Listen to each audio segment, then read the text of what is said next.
സങ്കീർത്തനങ്ങൾ 87. യഹോവ വിശുദ്ധ പർവ്വതത്തിൽ സ്ഥാപിച്ച നഗരത്തെ, സിയോന്റെ പടിവാതിലുകളെ തന്നെ യാക്കോബിന്റെ സകല നിവാസങ്ങളെക്കാളും അധികം സ്നേഹിക്കുന്നു. ദൈവത്തിന്റെ നഗരമേ, നിന്നെക്കുറിച്ച് മഹത്വമുള്ള കാര്യങ്ങൾ അരുളിച്ചെയ്തിരിക്കുന്നു. ഞാൻ എൻ്റെ പരിചയക്കാരുടെ കൂട്ടത്തിൽ രഹബിനെയും ബാബേലിനെയും ഫിലിസ്ത്യർ, സോർ, കൂശ് എന്നിവരെയും പ്രസ്താവിക്കും.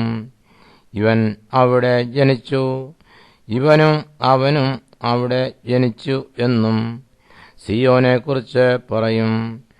അത്യുന്നതൻ തന്നെ അതിനെ സ്ഥാപിച്ചിരിക്കുന്നു. യഹോവ വംശങ്ങളെ എഴുതുമ്പോൾ ഇവൻ അവിടെ ജനിച്ചു എന്നിങ്ങനെ എണ്ണും. എൻ്റെ ഉറവുകളൊക്കെയും നിന്നിലാകുന്നു എന്ന് സംഗീതക്കാരും നൃത്തം ചെയ്യുന്നവരും ഒരുപോലെ പറയും.